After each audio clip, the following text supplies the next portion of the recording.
Hey there, it's Claire from Bent Arrow Acres. Welcome back to our egg series with all the many different ways you can cook eggs. Today, we're gonna be talking about scrambled eggs. And this may be like the first thing you learned how to cook, or maybe you should have learned how to cook it, but you're now in your 30s and not really sure if you're doing it the right way. So we're gonna break it all down, even get a little sciencey, and so get excited for scrambled eggs.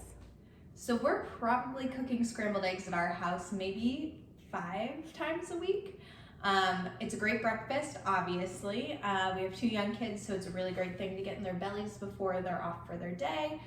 We like to have it for breakfast just because it's quick and easy, really high protein, and makes us feel fueled for the day. And sometimes after a busy day at work and on the farm, Adam and I just like breakfast for dinner. Who doesn't like breakfast for dinner? So whip up some scrambled eggs. We've got lots of great breakfast sausage from the pork.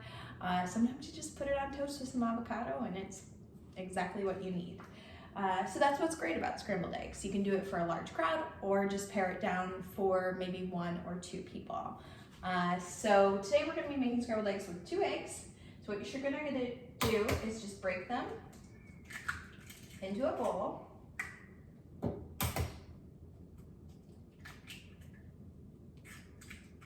And then you add just about a tablespoon of water. And what the water does is help make the eggs a little more fluffy. This can be achieved with things that are a little more indulgent too, like milk or cream, if that's something you're interested in, and there's certainly a time and a place to have a little more indulgence.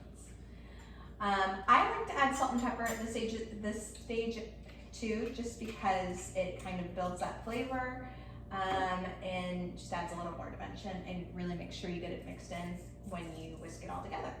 So just a little salt and pepper, and then using a fork, you're just gonna whisk your eggs together. When you're whisking your eggs together, you don't want to overmix them, just get them whisked up enough so that it's like they just kind of came together. If you whisk too much, you're going to risk making them a little too tough, and we'll talk about other ways to prevent tough scrambled eggs in a minute. So we're at the stovetop ready to get cooking. What we're gonna do first is melt a little butter into the skillet. And this just helps coat the pan so things don't stick. You could use coconut oil, olive oil, whatever you want. I like the neutral flavor of butter when we're making our scrambled eggs.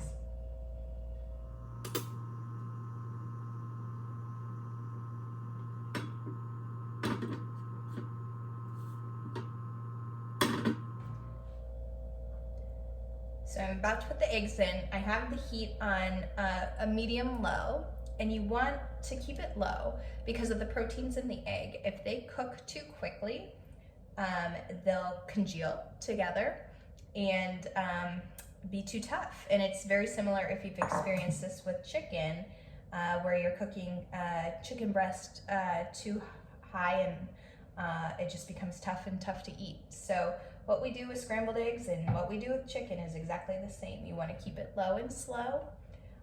With scrambled eggs, you want to move them around the entire time they're cooking too. So I am using a silicone spatula, just a little guy. Obviously you can use a bigger one, but this is just a good one for 1 serving of scrambled eggs. And I like using a silicone spatula. There are techniques out there, there's like a French technique that uses a fork, and that's nice, but we're just trying to get breakfast and kids out the door. So again, low and slow, and this constant moving will help prevent something from overcooking, and it also will help you spread the eggs out a bit.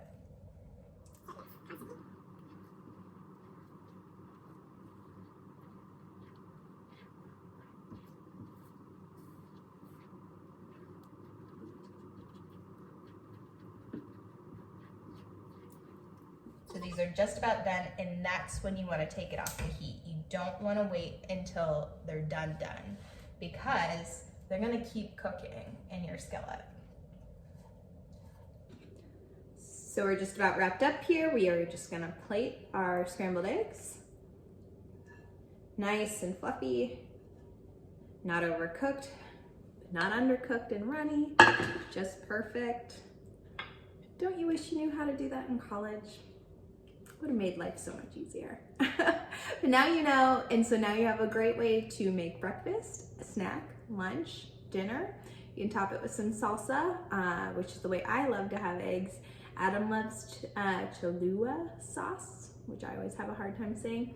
And our kids just love to eat it plain with buttered toast, of course.